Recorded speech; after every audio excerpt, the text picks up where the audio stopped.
Welcome to our first chapter. We will discuss the basics of building your successful business and the 3 whys. Before going into any business venture, each of us has to ask ourselves a question. Why? Why this idea? Why me? Why now? Each of those whys is equally important because there will be time when things get hard and you will face their kind of questions. Is this really worth it? Or should I keep doing this? Or this is a really bad time for me. Should I quit? We all have times when we think of something and ask ourselves, why doesn't anyone come up with this? Or something like, I can totally do better. Or, my favorite, my friend does this cool thing and he is super successful. I can do it too and also be successful.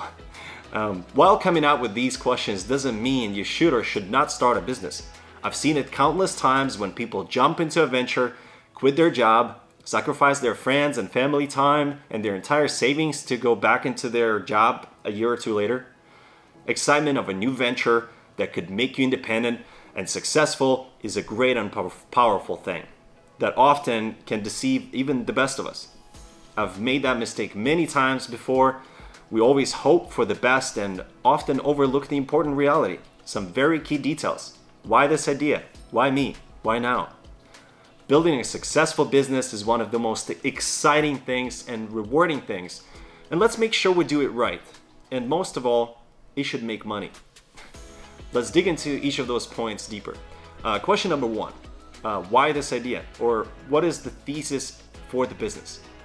Is it already being done by someone in the present or past? If it hasn't been done before, perhaps there is no demand or market for it? And if it already exists, does it have a large competition or oversupply? Let's do the homework. You must research other businesses that exist in that field or physical area if it relies on local customers. If it's possible, it's possible that you haven't looked yet, around or haven't done a good enough research. Every single idea or business exists in some shape or form. Some interesting data on ideas come from VC firms. Each of those, on average, look at about 100 ideas every day, and a lot of them get filtered right away because they mimic each other very closely. If you see an opening in a market, perhaps as a local retail business that's not being served well in a specific area, there is a need, or perhaps industry is also, that you are in, keeps growing and opening more demand for it, those are really good signs to look for. Jeff Bezos, founder of Amazon, noticed that internet was growing at an insane rate year after year and that people were slowly starting to shop online too. So he decided to start selling things and he started online and he started selling books. The rest is history. Question number 2, why me? What is your competitive advantage? And are you an expert in the field? Can you do it better than others? Let's do the homework. If you are well-funded and experienced in type of business you are opening, it is much easier for you to get your business successful. However, if you are not an expert, you don't have a very long runway to become one, or don't have a potential partner who can cover some of these weak spots, perhaps it's not the best idea to jump into it right away. I would suggest to get experience in the field first, understand all ins and outs, the economics of running that business first. Laura American, founder of Lara Bar, didn't know anything about making energy bars and selling them. So she got a job at Whole Foods instead. And while she was working there, she was observing what was selling the most. She was trying different recipes with her friends and coworkers. And eventually she had enough to propose her product to the Whole Foods buyer. The rest is history. Question number 3. Why now? What is the reality? Is this really a best time? Is the market and demand growing? Is this good time for you to jump into venture? Is there a specific change in industry that being overlooked? Let's do some homework.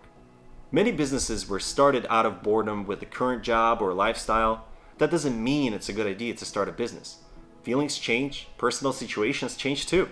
However, businesses require time and money to be built. It's considered a rule of thumb to have at least 2 years runway before business can continue on its own cash flow. Make sure you're in a very good financial situation to start something.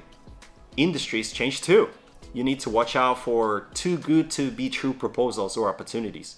Perhaps there is a shop for sale that's really cheap, or a space for rent that's extremely attractive to pass on.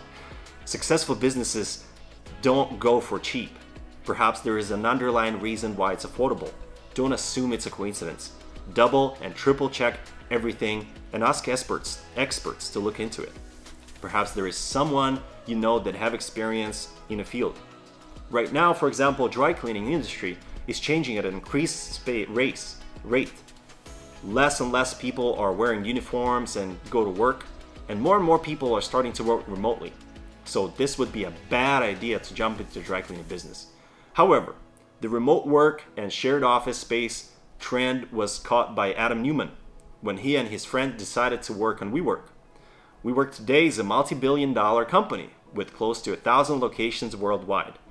Now that you've learned the basics and the power of 3 whys, you're ready to get started with your homework before building your own biz baby. Thank you.